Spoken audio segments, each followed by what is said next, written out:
Behind him, face hidden by a silk scarf, was Dr. Paula Hamilton, the dark-haired swimmer I had seen soon after my arrival.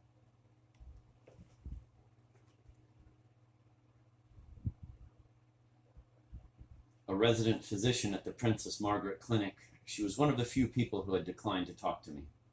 She had failed to return my telephone calls and refused to see me at her office in the clinic. Now she seemed as reluctant to attend the burial service, standing behind Hennessy with her eyes fixed on his heels. Bobby Crawford, the Club Nautico's tennis professional, followed her from the gate. Dressed in a black silk suit and tie, sunglasses over his eyes, he resembled a handsome and affable gangster. He greeted the mourners with a reassuring wave, his outstretched hands touching a shoulder here and patting an arm there. Everyone seemed to revive in his presence, and even Elizabeth Shand raised the brim of her new straw hat to beam at him maternally, lips fleshing as she murmured sleekly to herself.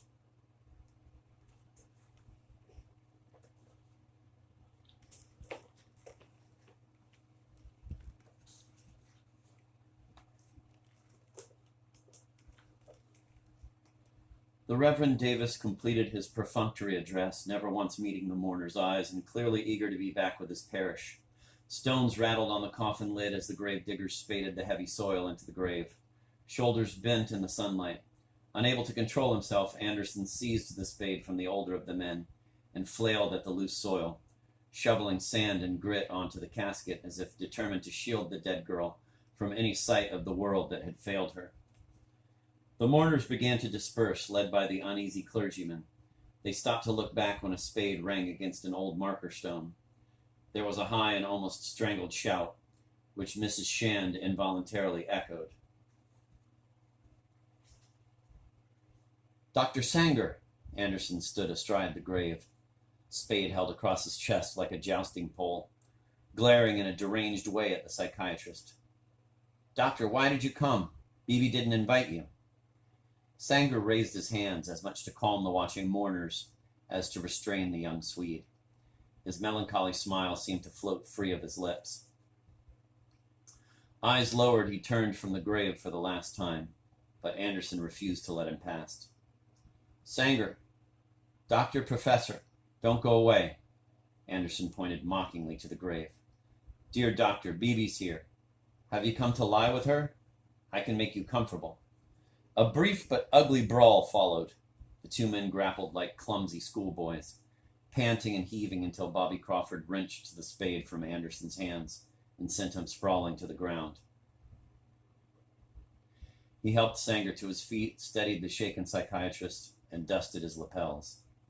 Ashen-faced, his silver hair breaking around his ears, Sanger limped away, guarded by Crawford as he held the spade in a two-handed racket grip. "Let's try to calm things." Crawford raised his arms to the mourners. "This isn't a bull ring. Think of Bibi now." When the Reverend Davis stepped quickly through the gate with an embarrassed flurry, Crawford shouted, "Goodbye, Vicar. Our thanks go to you." Handing the spade to the impassive grave diggers, he waited for the mourners to move away. He pulled off his black crepe tie and shrugged his crumpled jacket onto his shoulders, the same gesture that I had seen at the Club Nautico when the would-be rapist made his escape.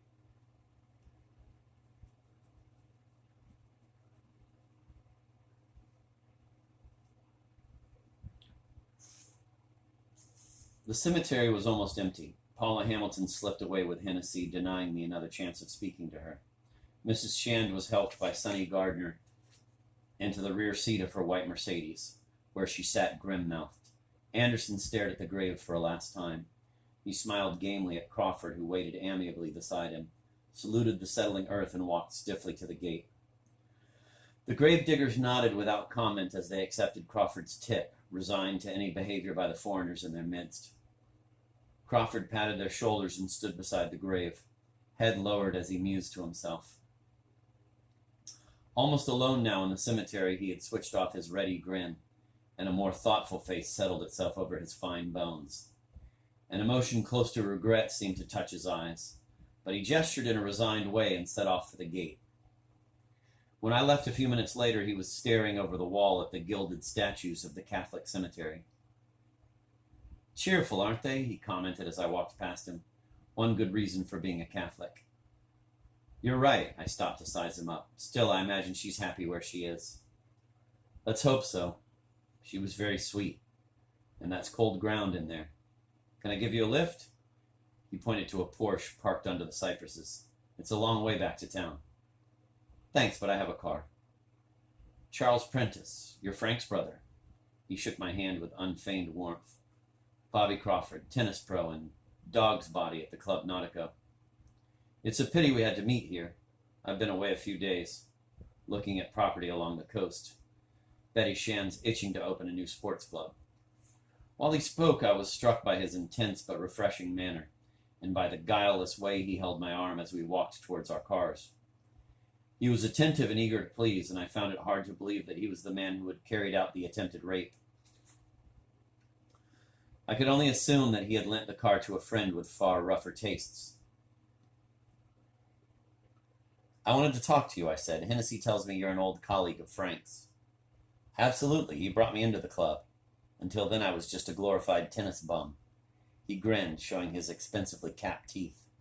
Frank never stops talking about you. In a way, I think you're his real father. I'm his brother, the boring older brother who always got him out of scrapes. This time I've lost my touch. Crawford stopped in the middle of the road, ignoring a car that swerved around him. He stared at the air with his arms raised to the sky, as if waiting for a sympathetic genie to materialize out of the spiraling dust. Charles, I know. What's going on? This is Kafka reshot in the style of Psycho. You've talked to him? Of course. He insists he's guilty. Why? No one knows. We're all racking our brains. I think it's Frank playing his strange games again, like those peculiar chess problems he's always making up. King to move and mate in one. Though this time there are no other pieces on the board, and he has to mate himself. Crawford leaned against his Porsche, one hand playing with the tattered roof liner that hung over the passenger seat. Behind the reassuring smile, his eyes were taking in every detail of my face and posture, my choice of shirt and shoes, as if searching for some clue to Frank's predicament. I realized that he was more intelligent that his... No, this is a misprint. I realized that he was more intelligent than his obsessive tennis playing and over-friendly manner suggested. Did Frank have it in for the Hollingers? I asked him. Was there any reason at all why he might have set fire to the house? No, Hollinger was a harmless old buffer. I won't say I cared for him myself. He and Alice were two of the reasons why Britain doesn't have a film industry any longer. They were rich, likable amateurs. No one would have wanted to hurt them. Someone did. Why? Charles, it may have been an accident. Perhaps they microwaved one too many of their god-awful canopies. There was a sudden spark and the whole place went up like a haystack. Then Frank, for some weird reason of his own, begins to play Joseph K. Crawford lowered his voice as if concerned that the dead in the cemetery might overhear him. When I first knew Frank, he talked about your mother a lot. He was afraid he'd help to kill her. No, we were far too young. We didn't even begin to grasp why she wanted to kill herself. Crawford brushed the dust from his hands, glad to acquit us of any conceivable complicity. I know, Charles. Still, there's nothing more satisfying than confessing to a crime you haven't committed. A car emerged from the Catholic cemetery and turned to cruise past us. Paula Hamilton was at the wheel, David Hennessy beside her. He waved to us, but Dr. Hamilton stared ahead, dabbing her eyes with a tissue.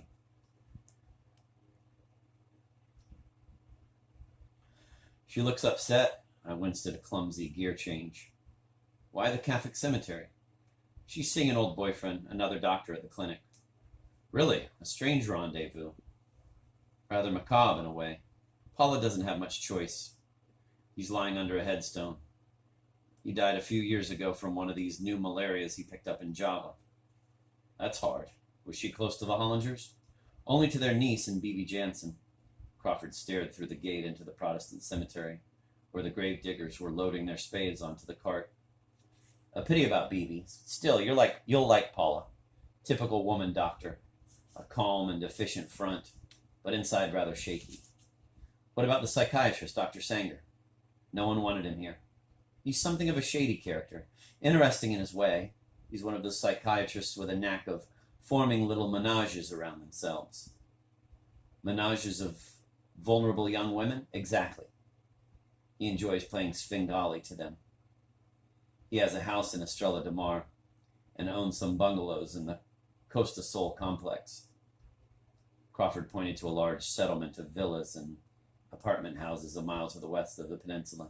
No one's sure what goes on there, but I hope they have fun.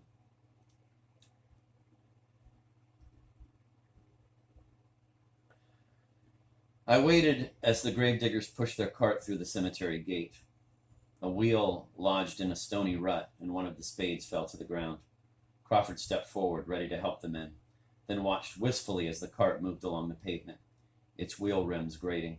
In his black suit and sunglasses, he seemed a fretful figure, faced for once with a fast service he had no hope of returning.